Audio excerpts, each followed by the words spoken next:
Hello toppers, जय हिंद, जय श्री राम। आज हम इस क्लास में क्या देखने वाले हैं? आज हम इस क्लास में देखेंगे विस्थापन धारा का व्यंजक। जो कि हम चैप्टर 8 चला रहे हैं, तो चैप्टर 8 में हमने विस्थापन धारा के बारे में जाना, उसके 1 मार्क के क्वेश्चन भी देखे। अब उसके बाद हम ये लास्ट टॉपिक लाए हैं विस्थापन धारा के लिए व्यंजक। इसके बाद हम इसके क्वेश्चन लाएंगे प्रीवियस ईयर के। उसके बाद ये चैप्टर 8 खत्म कर देंगे, अगला चैप्टर स्टार्ट करेंगे। ठीक है, तो बने रहिए वीडियो के लास्ट तक। मेरा नाम है सत्यम और आप देख रहे हैं आपका प्यारा सा यूट्यूब चैनल साइंस निंजा। चलिए शुरू करते हैं। चलो भाई।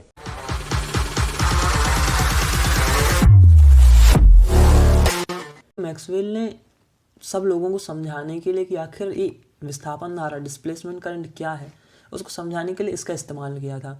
इसी से उन्होंने वो प्रयोग किया था जिससे उन्होंने विस्थापन धारा का जो है सूत्र दिया था और उन्होंने समझाया था सबको। इसी से हम भी समझाएंगे। उन्होंने कहा था कि इसके बीच जो विस्थापन धारा है, इसके बीच जो धारा है, उसके कारण विद्युत क्षेत्र उत्पन्न होता है।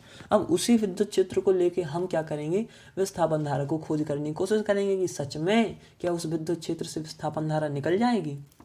चलिए देखते हैं। ठीक है, तो अब यहाँ देखते हैं, यहाँ पे इसका डिस्क्रिप्शन जो नॉर्मल सा है वो आपको इतना ही लिखना है कि माना संधारित्र की प्लेट का क्षेत्रफल ए है, तो इसका जो यहाँ का जो क्षेत्रफल है वो ए है। अब उस किसी क्षण आवेश भी क्यू है। अब देखिए यहाँ पे जो परिपथ है वो सर्किट है, हम पूरा कर देते हैं। सर्किट यहाँ हम पूरा कर देते हैं, अभी तो सर्किट खुला हुआ है। अब हमने सर्किट पूरा कर दिया। यहाँ देखिए आप, यहाँ सर्किट हमने क्या कर दिया, पूरा कर दिया।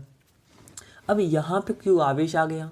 अब संधारित्र की दोनों प्लेटों के बीच विद्युत क्षेत्र भी पैदा हो रहा होगा, क्योंकि यही तो मैक्सवेल ने बताया है कि जब देखो यहाँ पे आवेश आ रहा है यहाँ पे, और यहाँ पे आवेश जा रहा है। ठीक है, तो यहाँ आवेश परिवर्तित हो रहा है और परिवर्तित आवेश के कारण ही यहाँ पे इलेक्ट्रिक फील्ड पैदा हो रहा है। अब उसी इलेक्ट्रिक फील्ड यहाँ पैदा कितना हो रहा है, ये भी क्वेश्चन आता है कि इलेक्ट्रिक फील्ड आगे कितना पैदा हो रहा है, ये भी देख लेते हैं। बीच विद्युत क्षेत्र हम चैप्टर 1 में पढ़ के आए थे। संधारित्र के बीच विद्युत क्षेत्र जो हमें उस चैप्टर 1 में पढ़ के आए थे कि ई बराबर कितना होता है, सिग्मा अपॉन एप्सिलॉन नॉट। ठीक है, सिग्मा क्या है यार, यहाँ ये भी देख लेते सिग्मा क्या है।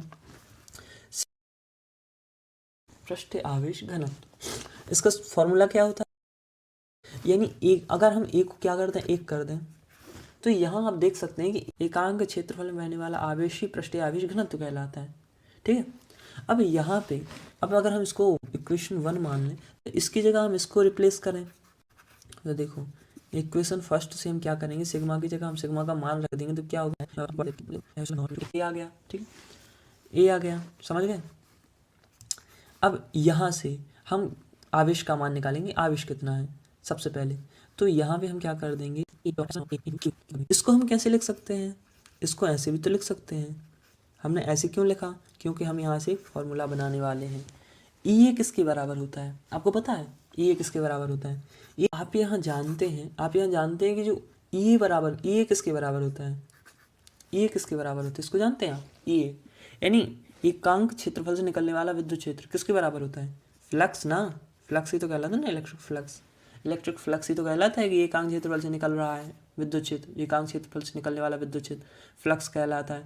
अब इसको अगर हम मान रखें, इसका मान अगर हम इसमें रखें इक्वेशन में, तो हमें क्या मिलता है, ई, यहाँ पे ए रख देते हैं। ठीक है, अब देखो यहाँ पे हमें क्यू का मान मिल गया है, और अब देखते हैं कि हमें क्या मिल गया है, क्यू हमें मिल गया है। क्यू कैसा मिला है, ये मिल गया। अब जब हमें आवेश मिल गया है कि भाई दोनों संधारित्रों के बीच इतना आवेश बह रहा है, ये दोनों संधारित्रों के बीच बहने वाला आवेश है, जब इतना आवेश बह रहा है तो फिर धारा कितनी बह रही है, क्योंकि विस्थापन धारा भी तो धारा की एक प्रकार है ना। तो जब धारा का सूत्र होता है Q Y T, rate of flow of charge. ठीक है, तो इसका भी क्या होगा, ऐसा ही होगा ना, इसको हम क्या, तो आई, आपने पहले वीडियो में इसको डिस्कस कर लिया, बहुत अच्छे से डिस्कस कर लिया। आपने अगर नहीं देखा तो ज़रूर देख लेना, बहुत अच्छे समझ में आ जाएगा आपको। अब हम डी क्यू की जगह, अब जब हमें क्यू मिल गया है तो हम डी क्यू की जगह, हम क्यू की जगह हम क्या रख देंगे, एप्सिलॉन नॉट फाई ई। अब इसको जरा हम और भी सिंप्लीफाई करेंगे, कैसे करेंगे, ये एप्सिलॉन नॉट है, इसको हम बाहर कर देंगे, क्योंकि ये एक नियत राशि है, कॉन्स्टेंट है, तो इसको हमने बाहर कर दिया। ठीक, तो ये आई डी का जो है फॉर्मूला डिराइव हो गया। अब जब यहाँ हमने आईडी निकाल लिया है तो अब हम मैक्सवेल एम्पियर परिपथीय नियम भी हम समझ लेंगे, क्योंकि विस्थापन धारा का जो व्यंजक है वो तो हमने निकाल लिया। अब विस्थापन धारा के व्यंजक को हमने बड़े अच्छे से समझ लिया। अब एक बार हम उसको और अच्छे से देख लेते हैं। तो वो कुछ इस तरह से है कि सबसे पहले हमने क्या लिया था, हमने एक क्या लिया था, सर्किट लिया। ठीक, अब सर्किट लेने के बाद यहाँ पे हमने देखा था कि जो ई है वो किसके बराबर है, सिग्मा अपॉन एप्सिलॉन नॉट के, जहाँ सिग्मा क्या है, पृष्ठीय आवेश घनत्व। ए किसके बराबर होता है, ये होता है क्यू अपॉन ए के बराबर। ये हमने देख लिया है। इस हमने देख लिया कि ई किसके बराबर होगा, जब हम इसके मान को समीकरण 1।